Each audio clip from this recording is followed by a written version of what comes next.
So I can hit my cold imbue there, watch, I go up, they're frozen, and then as I'm hitting, notice that the shared misery is spreading that cold to all the other enemies. And then I can throw another stun out here. And we just keep on going.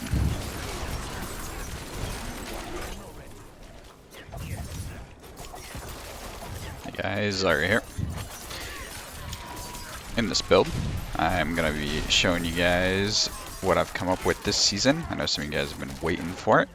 And I've experimented a lot, tried out a lot of different things, the different vampire powers, the different possible skills to go with rapid fire.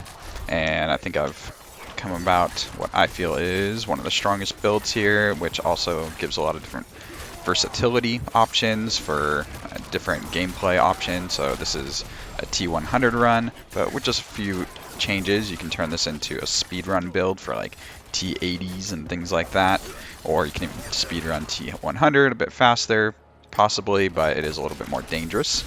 And I've really tried to focus on making a build that is not just strong in terms of not dying, but also has good clear speed and good mobility. And one thing you'll notice is I am running Flurry, which you might think that's a little weird. I thought this is a rapid fire build. Well, it is rapid fire. The Flurry is just for utility. It is not for damage. It's not for any sort of killing potential. It is simply for the attack speed buff and the ability to stun. And this synergizes really well with some of the other choices that I've made. And one of the things that really makes this build work well is all the crowd control options that we have. And you'll notice that as I walk into mobs, they basically instantly get crowd controlled, whether it be from stuns, freezes, slows, dazes, or knockdowns. So there's all sorts of different options to CC the mob so that they basically sit there and do nothing most of the time. And this makes it really safe, but also that crowd control, along with making it safe, makes us do a lot of damage. And that's because we are running close quarters combat, which I'll show to you guys in a little bit here. It is pretty insane how much damage we get from that.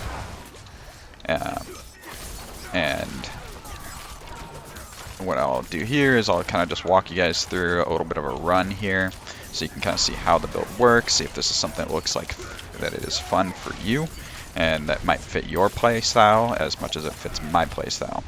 Because ultimately you need to find something that fits your play style, and this might be it. It might not be.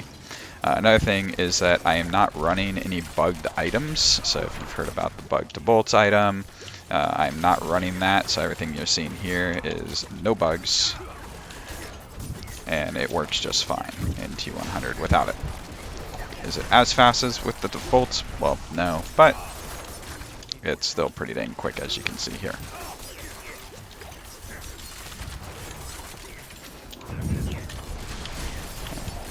And the general idea that you'll see as I kind of move through the pack here is that I try and start off the encounter with some crowd control. So you'll see I basically put those slows, then I use Flurry in order to freeze and or stun them. And then from there, we can go into our general rotation. And what is the general rotation? Basically, the idea is you generate combo points using puncture, and then you rapid fire, and then you evade. And you do that really quick, so it's like that, and then you evade right after the rapid fire. So you'll notice that what that does is it animation cancels. So I evade and immediately evade. And this not only... This actually does a few things that we'll talk about later on in the video, but it gives us damage, it makes us mobile, and it also gives us the potential to proc the stun from Flurry as we evade through enemies. And I call this the Dom Rogue build because we do use the Dominion Vampire passive, which synergizes really well with all these freezes and stuns that you see going off here, which is a lot of fun and also just works really effectively. So See, I stun them. Now they're going to take a ton of damage, and it also gets my close quarter combat up.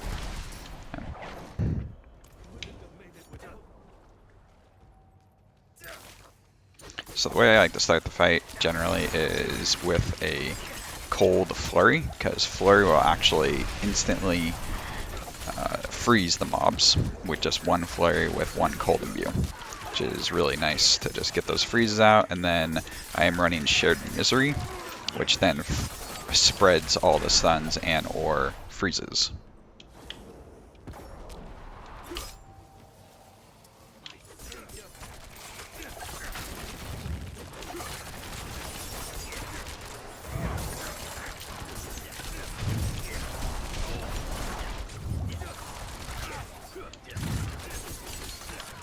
And another thing you'll notice is I chose a map here with ghosts and lots of range dudes and other mobs that are generally quite dangerous, just so that you can see kind of how tanky this build is, even when you are getting hit a lot, which makes it a lot easier to play, but also a lot faster, because you can take things that make you do more damage, but what I found is that if I have to play more careful, well, that slows me down. So my defense, in effect, becomes offense by being able to go faster and not have to worry about dying as much.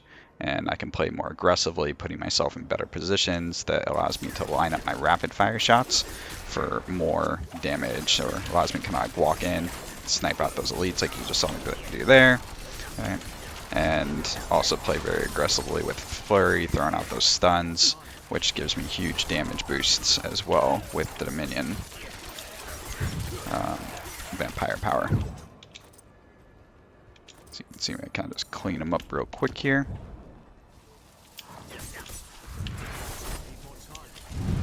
And another thing with rapid fire that you generally want to do is try to stay towards the outside of the pack and shoot towards the middle of the pack. That way you end up hitting more mobs, and that way if your first target dies, it'll generally hit another target. So you want to try and line up your shots so that most of your bullets don't just go into a wall, because it's very easy to start shooting and then have most of your bullets just end up going into a wall once your first target dies, which is just less efficient. And then let's move on here. I think we're at the boss. Now with bosses, the key thing to realize is that this build does pretty good damage to bosses, but it's not amazing until the crowd control stagger phase, because a lot of our damage comes from when the mob can be crowd controlled. So to get the stagger up, you'll notice I'm able to do it really quick, and that's because with flurry. So every time I roll through the enemy, then I can stun with flurry, and that stun builds up a lot of stagger really fast. So I just focus here for a second. Make sure I don't get hit by all these and die.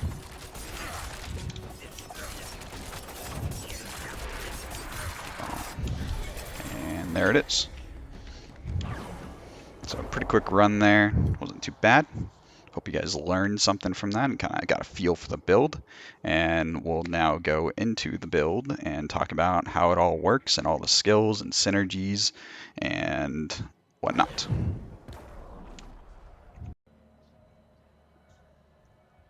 Alright, so let's talk about the build now.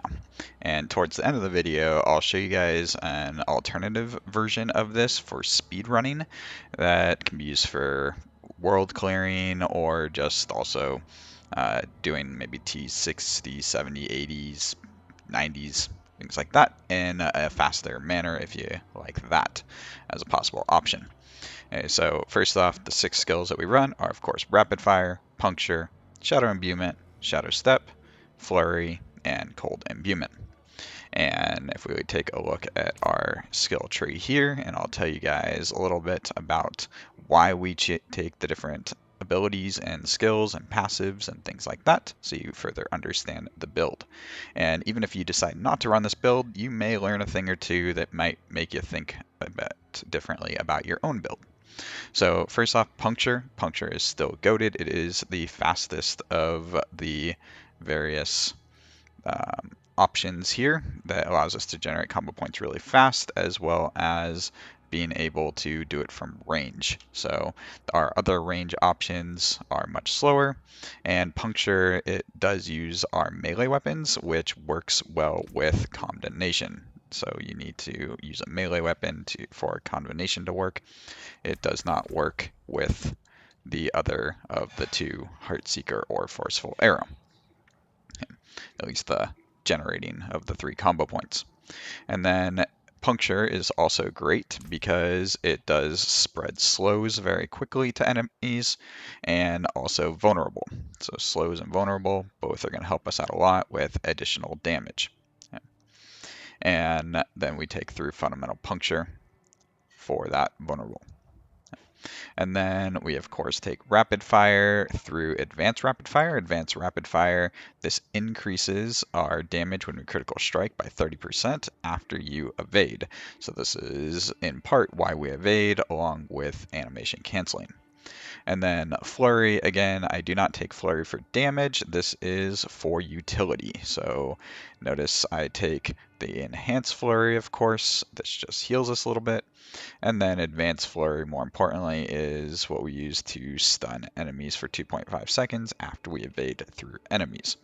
And that stun is extremely important because one of the vampire abilities that I take is Domination. And Domination, it increases our damage by 24% to enemies who are stunned, immobilized, frozen, or feared. So stunned, we hit that 24% multiplier. And then also, if they're injured and not an elite, they're instantly killed. So this helps a little bit with clear speed, but it's mainly for that 24%. Just a little additional bonus there. And then the other thing is that Flurry is a cutthroat skill. And this is very helpful because it allows us to have a nice, easy way to get the close quarters combat bonus, which is absolutely insane this season. Because as you'll notice here, what does it do? Well, first off, damaging a close enemy with marksman or cutthroat skills each grant a 10% attack speed bonus for 8 seconds. So they each do this. So by having cutthroat and marksman, 20% attack speed right off the top. That is great in of itself.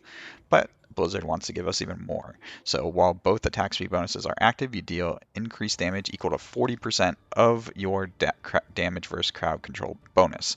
So 40%, and that's a multiplier, times our current damage versus crowd control. So damage versus crowd control becomes our main priority stat for damage increase. And you'll notice that I have 136% damage increase, and that's because if we look at my damage versus crowd control, I have 340%. Okay, so 40% of that gives us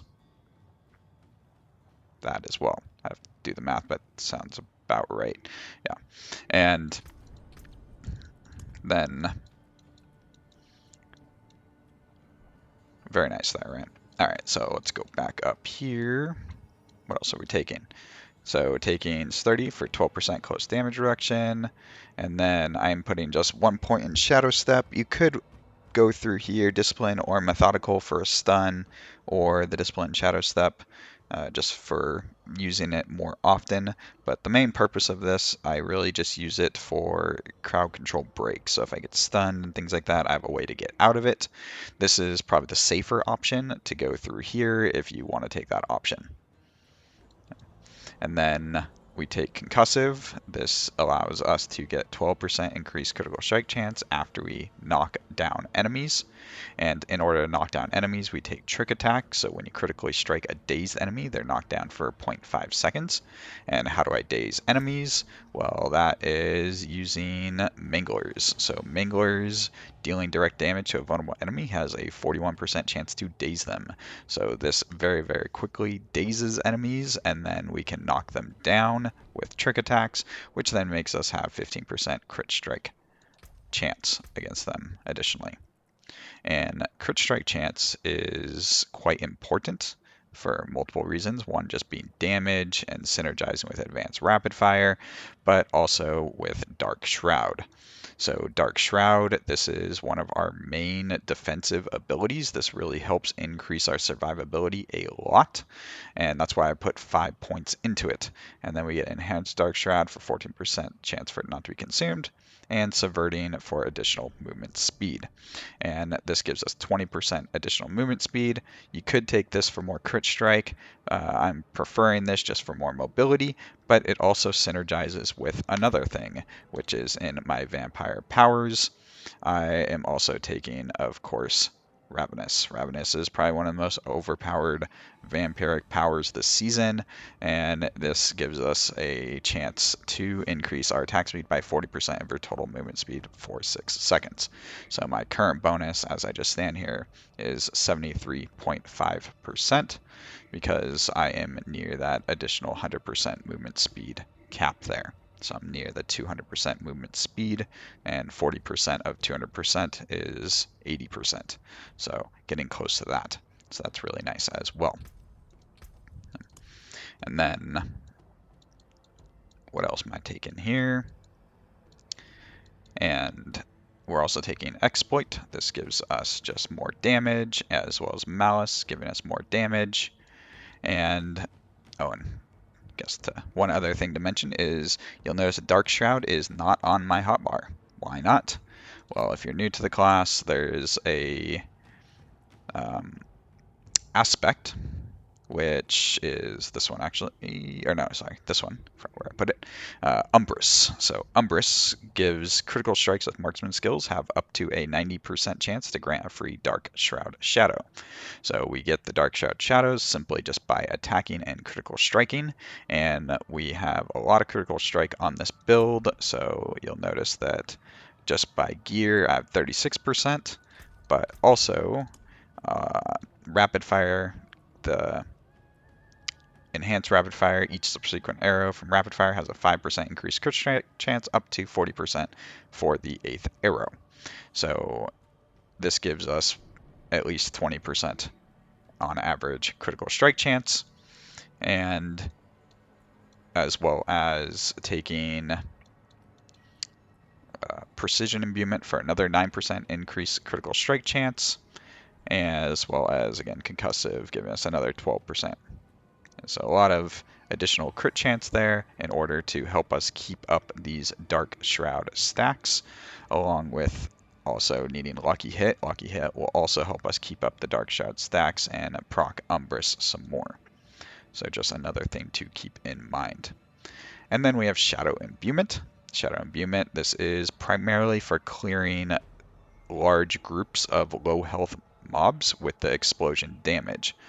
So that's pretty nice.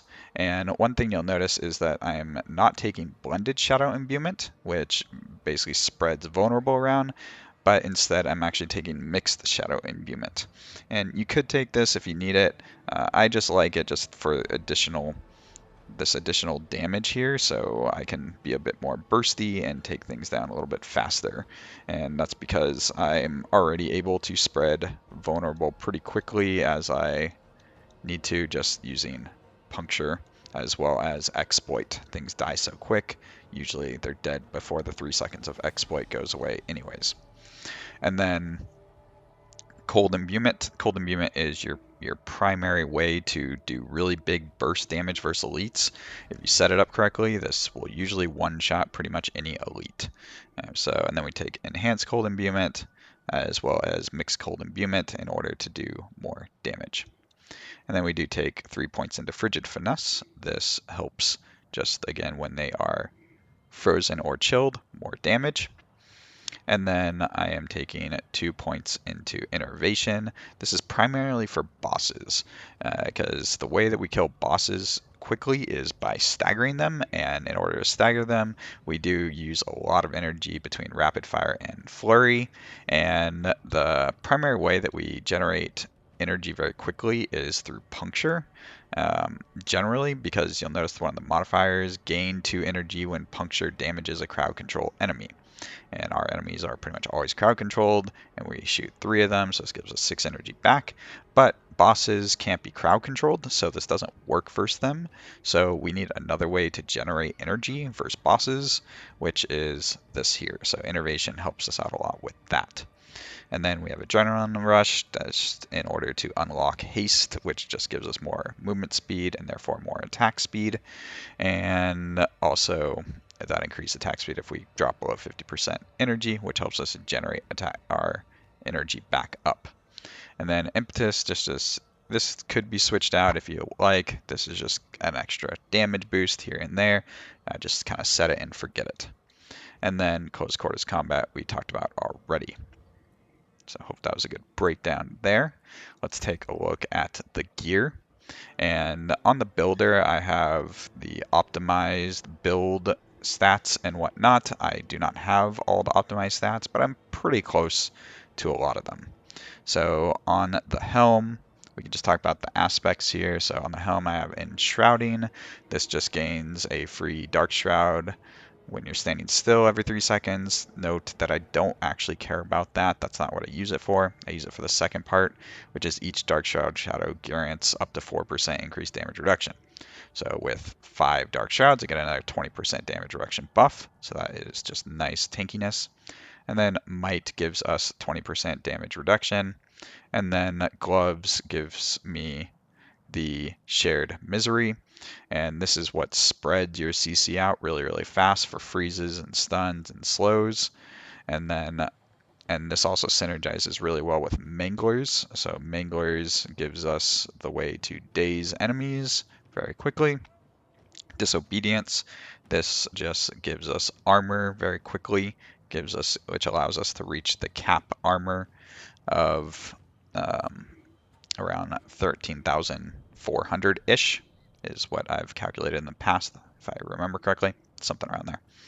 And then the crossbow, we take repeating aspect. This allows us for more AoE clear, essentially doubling our damage as every shot you shoot ends up ricocheting and hitting another target with up to 90% chance of that happening. And then on the necklace, we do take Umbrous. I put it on the necklace so that we get a higher chance, and this allows us to keep those Dark Shroud stacks up even as we get hit, since they get generated almost instantly. And then I'm taking Edge Masters. This just gives us up to 20% more damage when we keep our primary resource high. And we have Rapid for increased basic skill attack speed. And then we've got Expectant, more damage when we generate our combo points. And Condemnation, this just gives us more damage whenever we spend 3 combo points. And that's why it's really important to make sure that we're always generating 3. I just keep it simple and pretty much always use 3 basic attacks, since I attack so fast anyways. And then use rapid fire, so I don't really have to like worry about it and like stare down here a lot. That's kind of annoying. You can if you want to be maybe slightly more efficient, but I don't think it's really gonna help much. But also by using 3, that ensures that my evade is always going to be up, and which allows me to evade and animation cancel my rapid fire every single time. And in order for that to work, you'll notice that there's a key thing on my boots, which is the implicit attacks reduce evades cooldown by 1.2 seconds. So every time I attack, and you even don't have to actually hit anything, you can see I do it right here. So I evade 1, 2, 3, and my evade is back up. So it's just evade 1, 2, 3, rapid fire, and I can evade immediately after that every single time, which is really nice. All right, and then let's talk about stat priority. So as you level up through the game, you're going to have to kind of pick stats, and the way I think about it is defense first. Dead people do no damage, right? If you're dead, you don't do damage, and so we don't want to die. So first what I do is I try to prioritize my defensive stats, which are things like a total armor. You'll notice I have total armor on my helmet, and I also have total armor on my pants. You could get it also on the breastplate here as well. So I have it on these 3. You could even get on your amulet, but it's kind of overkill at that point. And, you can just do it even with just 2 and get max armor. You actually don't really need it on all 3, though it's kind of nice just for ramping up in those initial engagements that have it on 3, but kind of up to you. And then you want to also max out your resists. In order to max out your resists, you basically just need one of each stat roll on a piece of gear. So here, for example, I have cold resist, and then on my boots I have poison and shadow resist. And then in order, because I don't have fire resist, what I had to do is I had to use a couple gems here to get 30% and 30%. And that got me to my max resist here, as well as on my helmet lightning resist.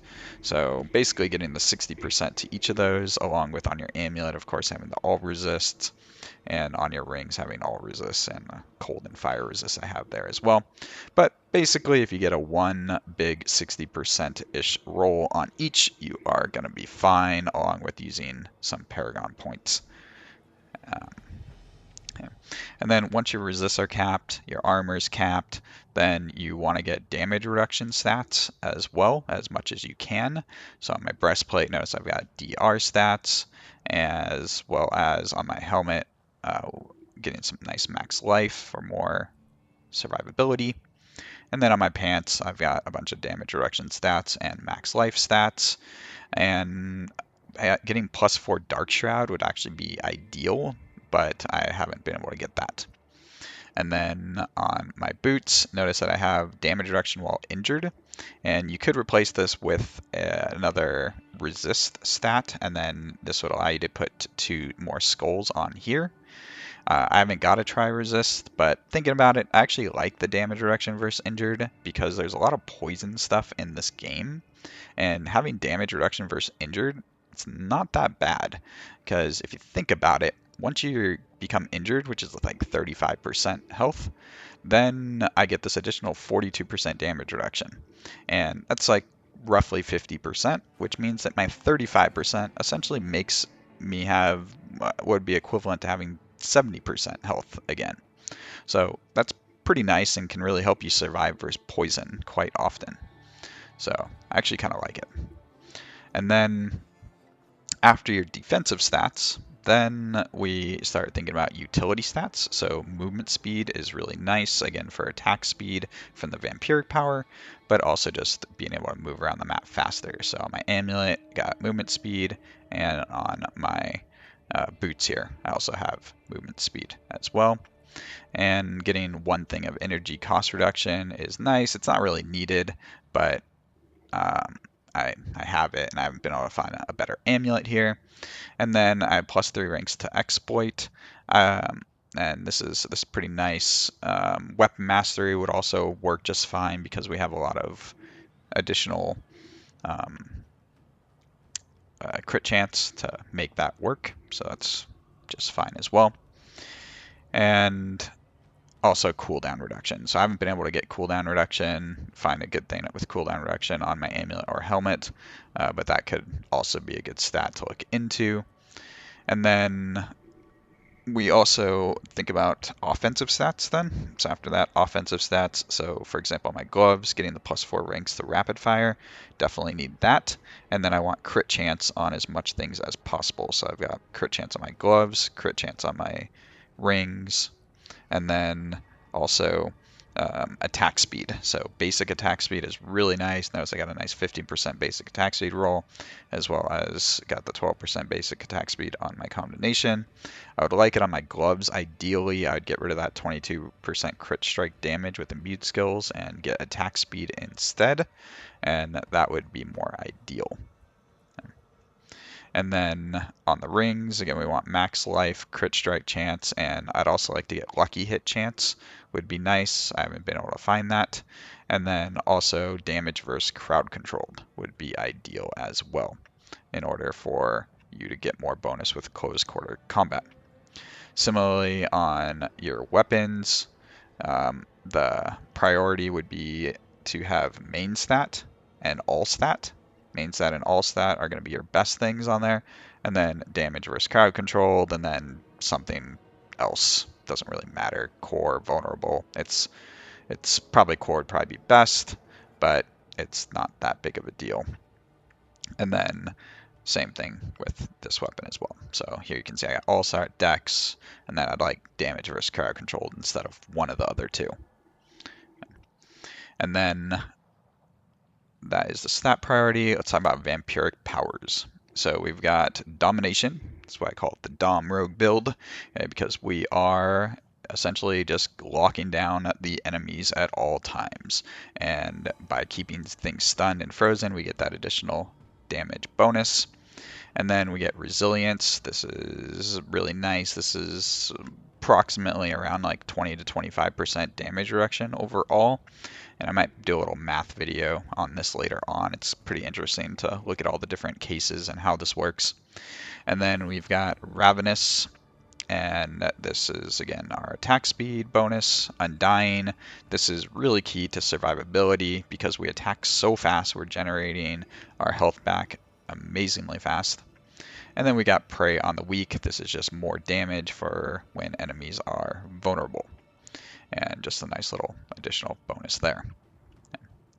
And while we're here, a couple other things that we could throw in there if you like. Metamorphosis is really nice. This just gives us more mobility and also unstoppable.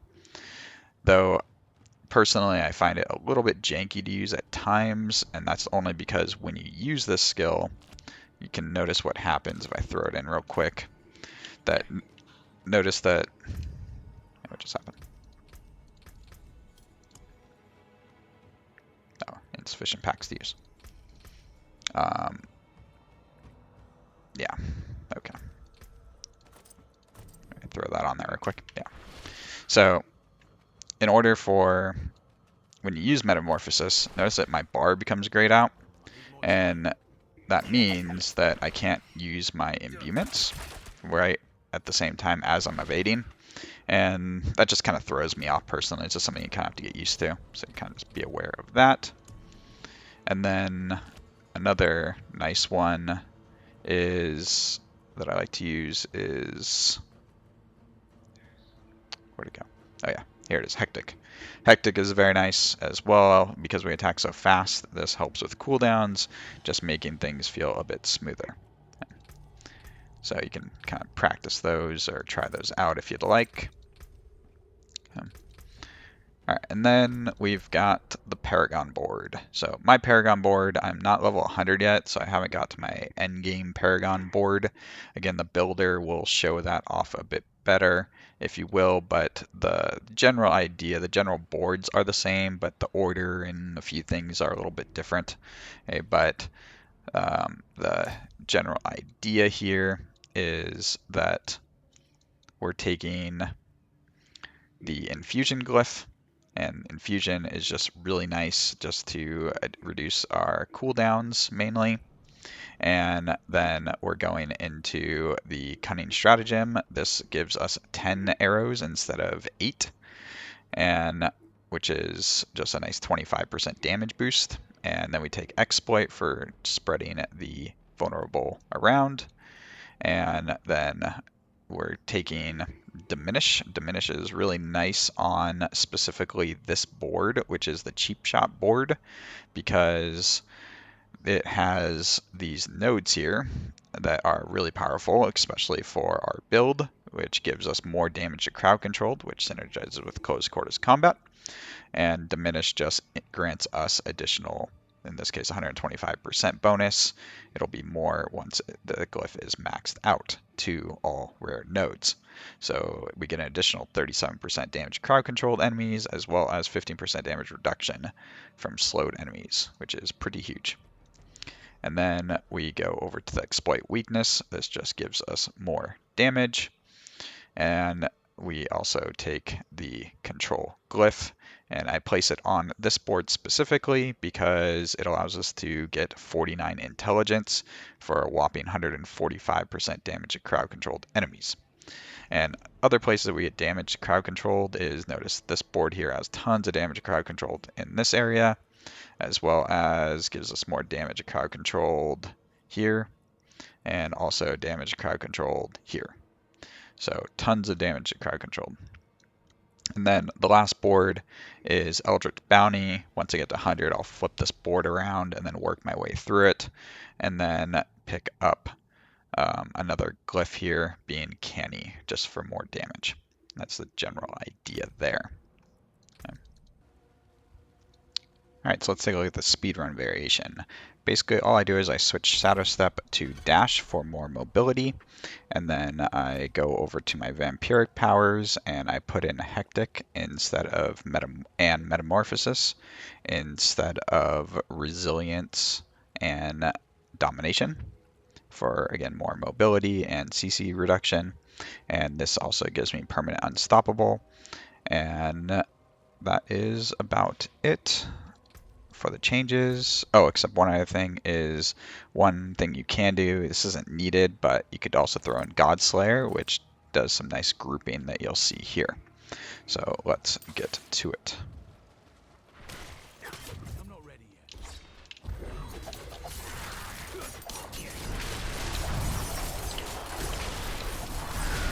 So basically just move it, just continuously kind of using Metamorphosis to move around the map. When we see an elite, use Godslayer in order to pull the enemies, using Flurry, and we can use Dash in order to help us keep up our close quarters combat, as well as using Flurry to pull them all like you see there, and then quickly kill them. Just keep on using dodges and Metamorphosis, which gives us just amazing mobility. You can also use these guys to pull them all together.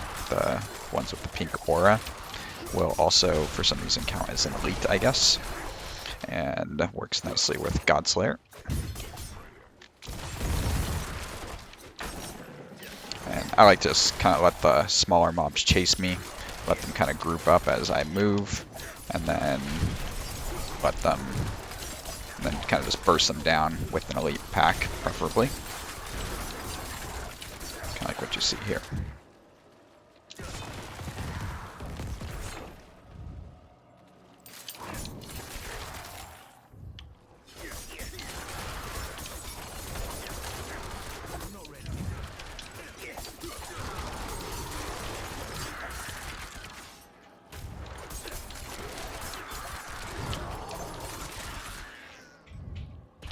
Let's go, go, go. Hit the levers.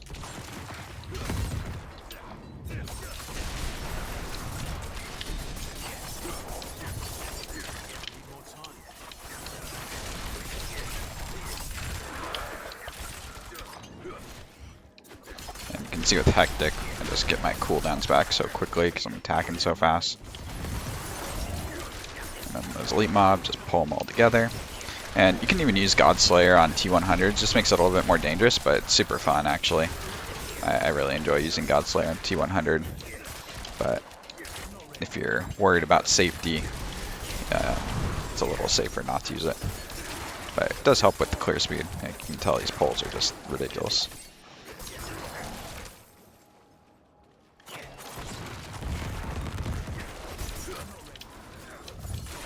Another thing you can do is, like, you can just use Metamorphosis and just keep throwing daggers kind of like this to move.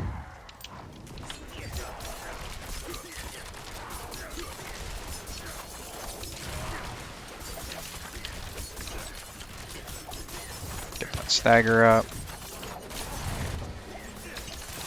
And then big burst. Alright guys, hope you guys enjoyed learning about this build. Definitely check out the guide in the description and come back to this video as you need it. And let me know what you guys think of the build. Hope this works out well for you as it's working out well for me. Thanks guys, see you next time.